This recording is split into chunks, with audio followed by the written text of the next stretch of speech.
All right, the Combatosseurs are back for another episode of Deciding Splits. And one thing that I fucked up with last episode, I called the show Split Decisions. Oh, did you? I watched it back and I'm like, what the fuck? When did I say Split Decisions? I did not book that at all. Anyway, it's Deciding Splits. And obviously another event or another weekend with no event, no UFC event at least. So we were trying to think of things that we wanted to discuss with you guys. And this was one of the first ideas we had when we were trying to figure out how to fill out the rest of these MD weeks. And a lot of discussion with the year rolling down is who's the fighter of the year.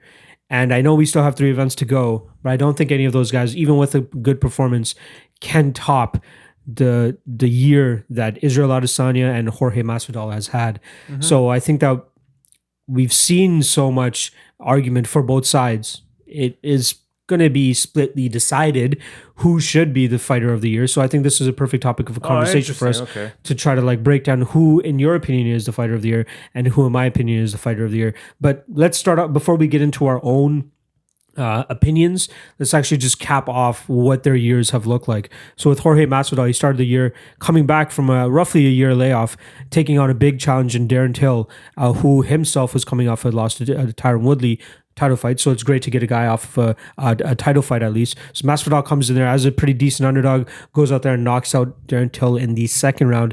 Great performance for him there. Then he takes on a fight in Ben Askren, in a fight that a lot of people are like, why would he take this fight? Horrible matchup, no real upside. Comes out there and pulls out the fastest knockout in UFC history, gets a performance of the night, and skyrockets his stardom fucking with one knee, with one flying motion and a knee colliding with somebody else's head. He skyrockets into fucking superstardom. And then he caps the year off by beating Nate Diaz earlier in November via third round TKO doctor stoppage.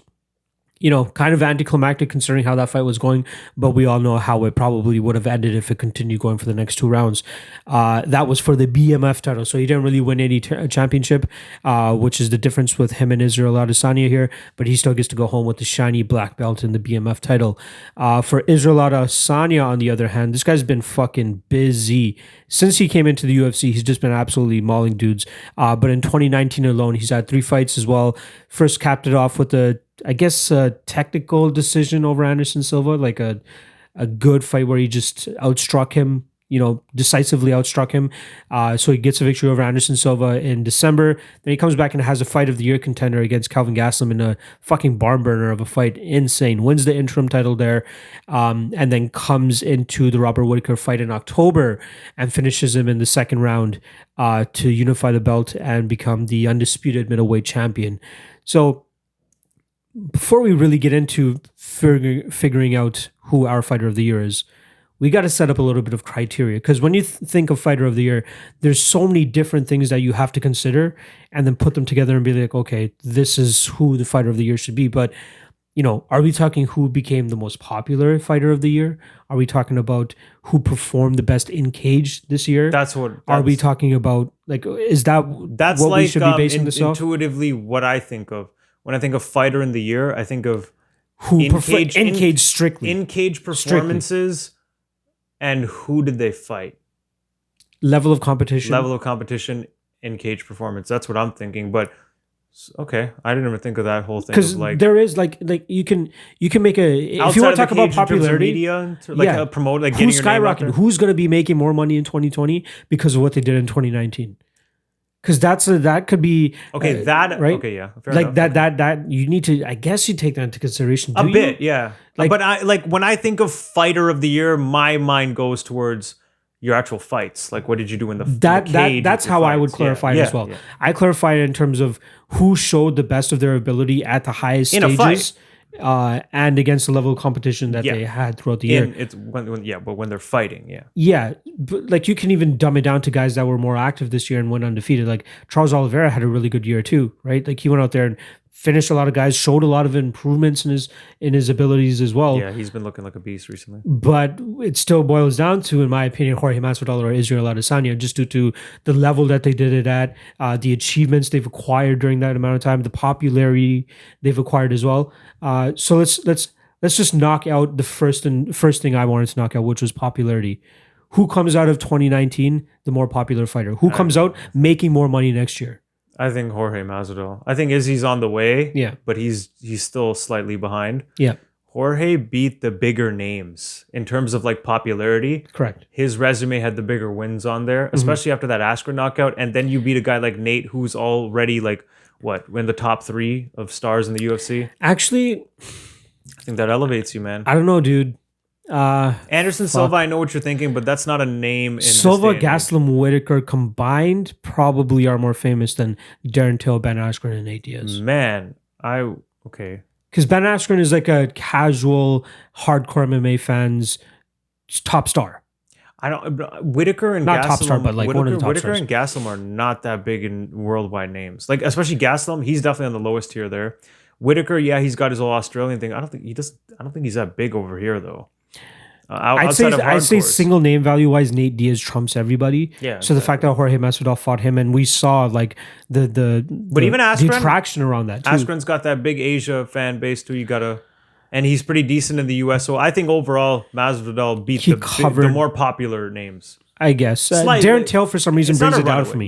Yeah. It's not a runaway. Don't get me wrong, but I'd have to. So I'd say Jorge Masvidal definitely comes out of this the more popular fighter. Yeah.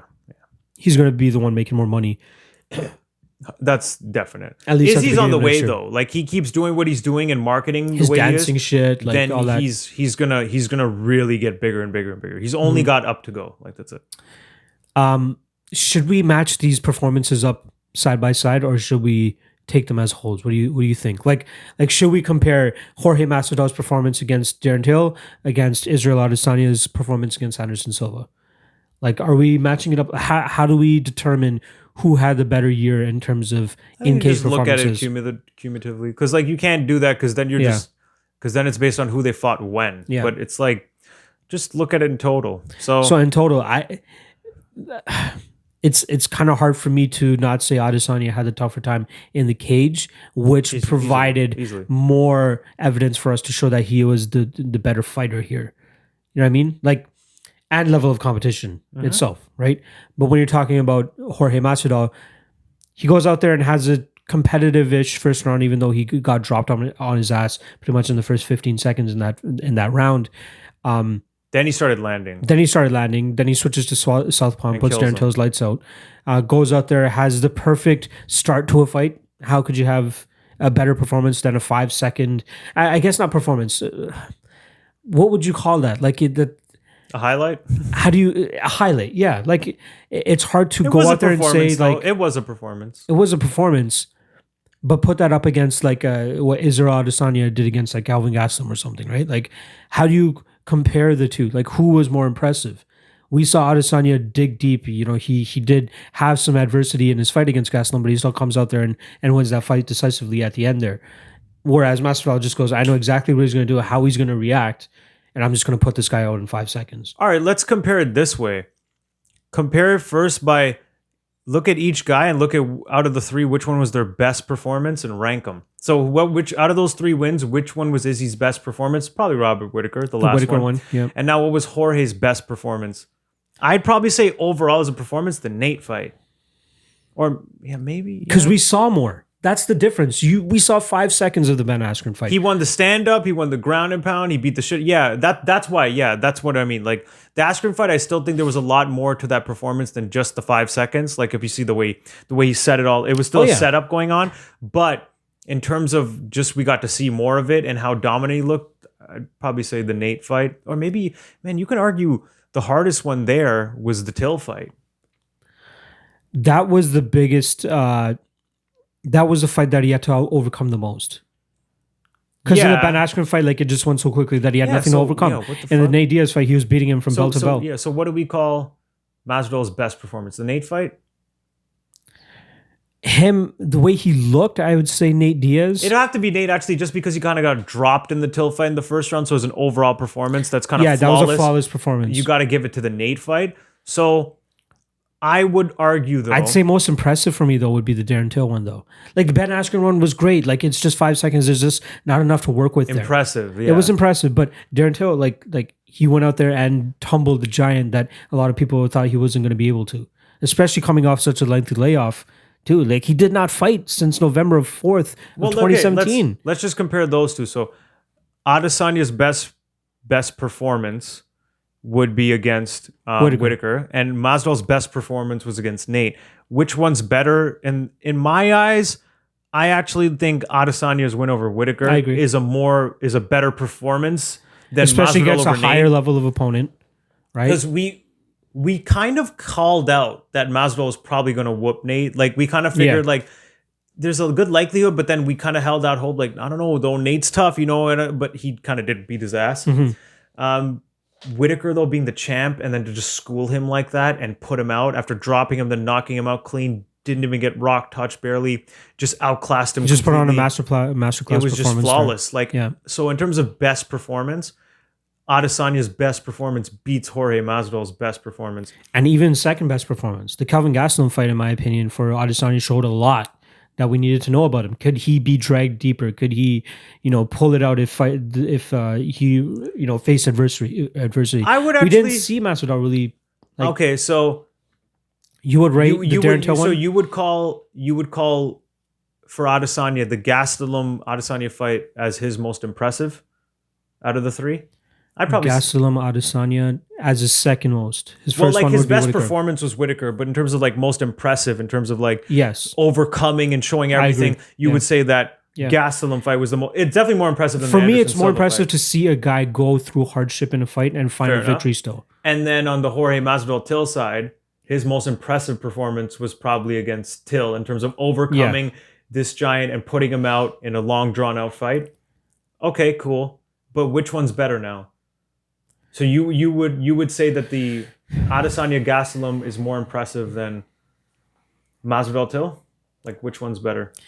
Or which one? Right now I'm leaning the Gastelum and Adesanya one. Because we did see so much more from Adesanya. Okay. Like we saw him get taken down, and remember he threw up the triangle. Like we saw improvements in his game where he was still being dangerous, and even when he got taken down, scooted his butt right back to the cage, got right back up. We saw all these things from him. Whereas with Masvidal, he got dropped in the first 15 seconds, but from there on, it wasn't the most uncompetitive fight. Like it was pretty. Like I thought he was. I thought would he was actually doing. Argue the opposite. I would give it to Masvidal Till as being more impressive of a win than Adesanya over Gastelum, because I get what you're saying there.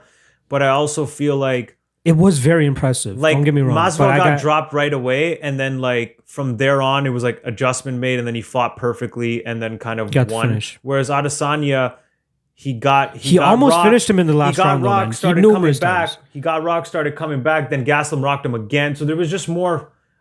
Also, that first rock, more mistakes. I think it was the first one that he got rocked with.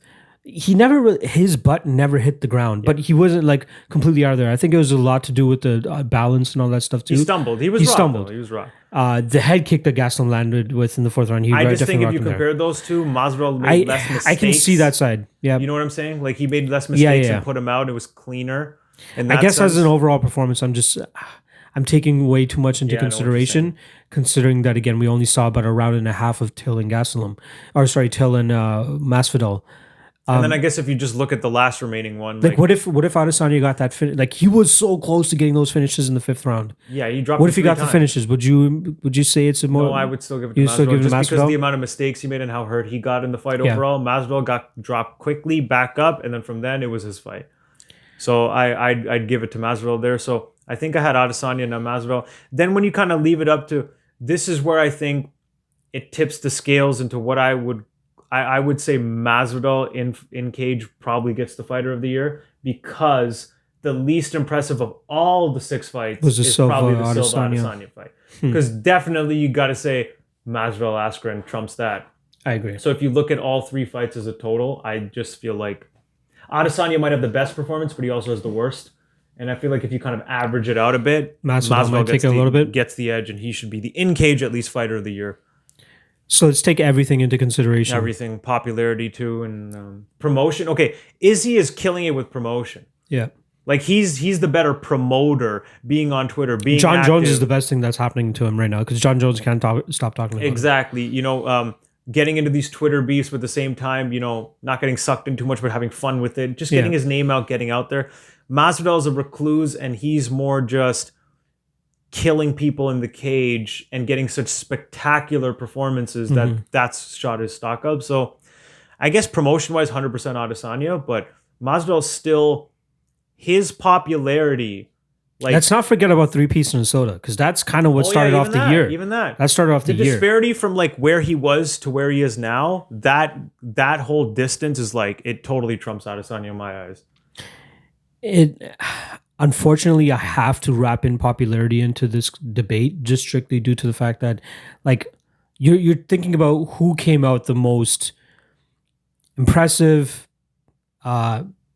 who's being talked about the most. Popularity is important because it has a say in who they get to fight in next. their futures. Yeah, like it shapes your future income. Adesanya is a champion though, so he's only fighting top level. I don't know. Yeah, but Masvidal's only taking fights that are gonna fucking get him paid. Yeah, they're not gonna match him up with anybody else because they're like, if Masvidal steps in the cage, we gotta pay him, so we can only give him big fights if we're gonna pay him that much. Like that's where he's at. Yeah, he doesn't give a fuck about the title. I don't think he cares. I don't think he wants the title.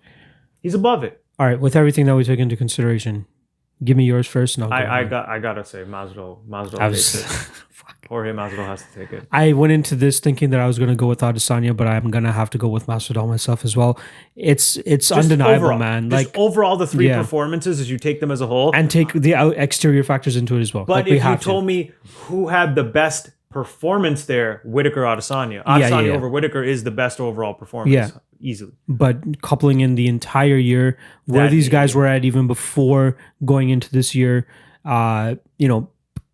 easily, it's got to be Jorge Masvidal. He's just skyrocketing. Just stepping up, like after getting 2 losses, coming back after a year, stepping up in the spotlight and performing the way he has consistently, 3 fights. I think the best telltale sign for this in 2020 is going to be if Masvidal fights a guy like Nick Diaz, because Nick Diaz is fun and he has a name, but I don't think he's as relevant nowadays. So if this pay-per-view is to sell, it's because of Jorge Masvidal. Okay, so we'll clearly get to see if Jorge Masvidal is the draw here. Do you think do you think Nate is a bigger draw? I feel like Nate is the bigger draw now. Right now, Nate is the bigger draw. Right now. But I would like to see how people react. Doesn't it feel like though Nick at his top drawing power is still not as big as how Nate is now? It's because of Conor. Nate's top Nate got the Conor rub. Higher than Nick's. Overall. Nate got the Conor rub, and that's kind of what he's benefited from. If Nick Diaz stayed fighting, he would need a Conor type guy to elevate him. The Nick Masvidal fight, though, Masvidal might be the guy for him. Nick Masvidal fight would really be a big fight, though, because Nate Masvidal was big, and now when you get the physically bigger brother, not even just the older, the physically bigger brother coming in, because Nate kind of looked like he got ragdolled a bit. But they're like, ooh, the bigger, not even the older, the actual bigger brother is going to come in, and it's like a bigger version of Nate. So will Masvidal have as easy of a time? I don't know. That's probably what's on the horizon for Masvidal next, if everything works out. I do feel like Nate is the smarter fighter than Nick. I agree. Nick is stubborn in terms of how he wants to fight. You're getting a Nate that's coming off like a 4-year, 5-year layoff. Nate will fight a little smarter, clinch up a bit more, ground game. Like Nick will just try and box and pressure you. That's it. Like Nate seems like he will adjust a bit more. I'm pretty certain that's what everybody's aiming for as the next fight for Masvidal. But for Adesanya, is he starting the year off with Romero? Please, it should be. That just seems like the only thing to do. In my opinion, too, like, there's a good argument to make that Romero won his last 2 fights. Like, you could argue that he lost to Whittaker the first time. I mean, there's actually no argument there. I think everybody agrees that Whittaker won that fight. Then you can argue he came back, knocked out Rockhold, then beat Whittaker in the rematch, and then beat Costa. Like, I think everybody knows that Romero's the only one legitimate enough to. If those decisions had gone his way, his resume is like the most impressive. Yeah, because he has only 1 loss, which he avenged. What? Like, that's what true. The fuck? It's tough when you get into the what ifs. That's why I don't think anybody cares. Like, he's coming off 2 losses. Nobody gives a fuck. He's lucky that middleweight's in that state where he can take advantage anybody of like, no, he's coming off 2 losses, he doesn't deserve it. Everyone's like, fuck, no. Give it to Romero. He's a monster. Fuck yeah, give it to Yoel. Like, I think that's going to tell us a lot about both of them in terms of Masvidal and Adesanya, who's going to continue to maintain their level of popularity. And if Adesanya is able to like skyrocket his popularity a little bit more with an impressive victory over Romero, or even in the lead up to that fight, how that's going to look. But so in terms of this discussion itself, we've weirdly unanimously decided that Jorge Masvidal deserves to be. I don't find it weird though. I find it. I don't know, because again, I was coming into this thinking that I was going to pick Adesanya. See, I didn't. I thought it was clear cut Jorge, but not by much. Like, it was obvious to see who, but it wasn't like he was clearly better. No.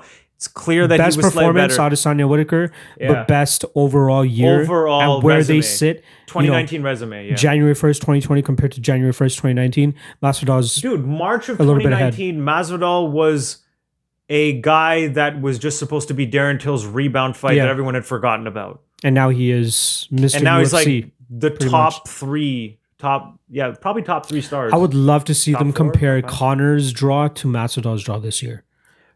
Do you think Connor's drawing power has been hurt? Like, I think he's obviously still going to draw crazy, but is he going to draw as much, or is there going to be a lot of like, yeah, I'm kind of sick of him now? At least He's still going to have that nostalgia until if he loses this fight, then I think it's Yeah. going to start to go away. I guess the problem is like maybe the hardcores will do that, but the casuals are always going to show up. I agree. I'm not sure. But yeah, that we've decided on Jorge Masvidal being our main fighter of the year for 2019. I don't know if we're going to do like a full out, maybe one Combatosseurs episode, we'll do like a yearly award show where we have something to talk about. But yeah, that's something I definitely want to do with Tony, and a good discussion to recap the year. So maybe that we'll make that our last show of the year. But yeah, that's pretty much it for deciding splits for today. We'll be back next week with UFC DC going down. We'll see if there's a split decision that night. I think there's a Bellator that weekend as well, if I'm not mistaken. So we have a little bit to work with in case there is no split decision on the UFC. Otherwise, we'll see you guys next week. Check out Combatosseurs. Comment, like, subscribe. If you guys don't agree with us picking Jorge Masvidal as the fighter of the year, be sure to give us your points in the comments below, and I'll always get back to you guys, and I'll send some over to Tony every now and then to get his input. But we'll see you guys next week. Thanks for joining us. See ya.